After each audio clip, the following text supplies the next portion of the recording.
2021 Dodge Durango Hellcat First Drive. The 710 HP family hauler.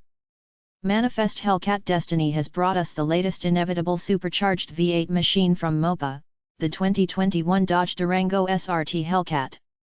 And to make it extra special, this 710 horsepower monster is the most powerful SUV that Chrysler or any other automaker has ever built, thanks to a 3 horsepower bump over its shorter cousin, the Jeep Grand Cherokee Trackhawk.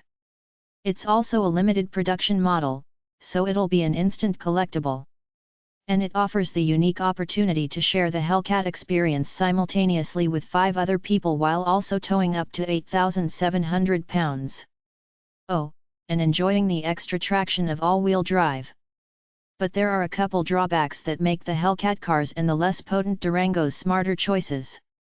The powertrain is what this SUV is all about, and it's as sweet as it is in other Hellcats. Power from the 6.2-liter supercharged V8 is amazing, shoving you back in your seat with authority. It's especially effective since the all-wheel drive system's extra traction is better able to put all 710 horses and 645 pound-feet of torque to the pavement. Burnout fans will prefer the rear-drive Hellcats, however. The engine sound for the most part is also superb, with a blend of mellow rumble and supercharger shriek. The transmission can also be smooth and gentle, or firm and fast, depending on the drive mode.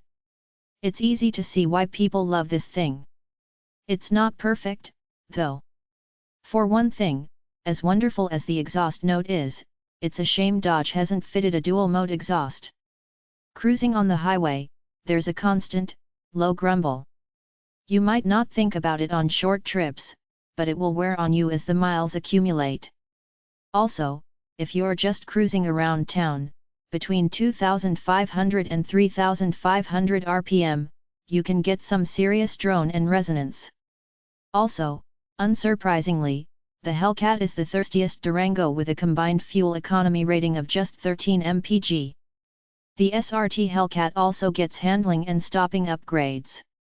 It has adaptive shocks, 295mm wide tires and ferocious Brembo brakes, 6-piston up front and 4-piston in the rear, for bringing this 5,710-pound SUV to a stop from Hellcat speeds.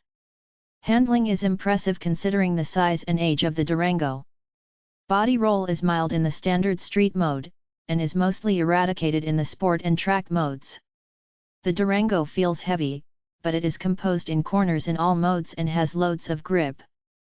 The steering is disappointing, though, as it's completely dead, albeit weighted nicely. When first turning into a corner, it's a little disconcerting, but you quickly realize that you can trust the truck. Ride quality suffers with some of these handling upgrades.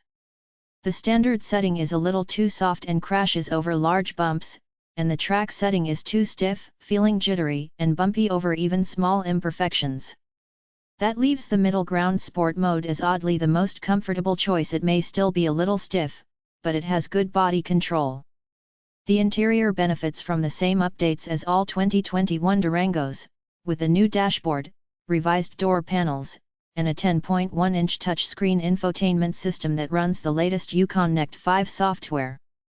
As expected, there is a little extra SRT flair, which takes the form of some stylish forged carbon fiber trim, stitched leather on the bolstered seats and the dash, along with a backlit SRT badge on the steering wheel. There's lots of head and shoulder room up front, though the transmission tunnel intrudes a fair bit, so your leg rubs against it whenever you're using the gas pedal. The second row is rather roomy, but the third row is tight. So basically, if you're looking for a Hellcat that lets you carry a bunch of stuff, share the fun with as many as 5 passengers, and tow a heavy trailer, the Durango Hellcat does all that without diluting the Hellcat experience much. On top of that, the Durango Hellcat is actually the cheapest Mopa SUV with the supercharged V8.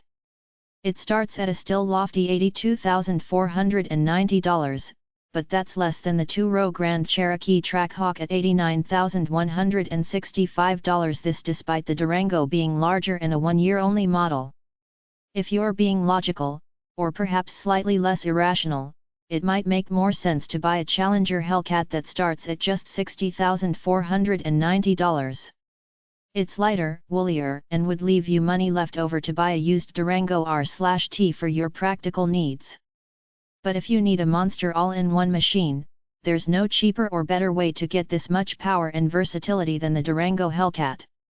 Or at least there was, until it sold out.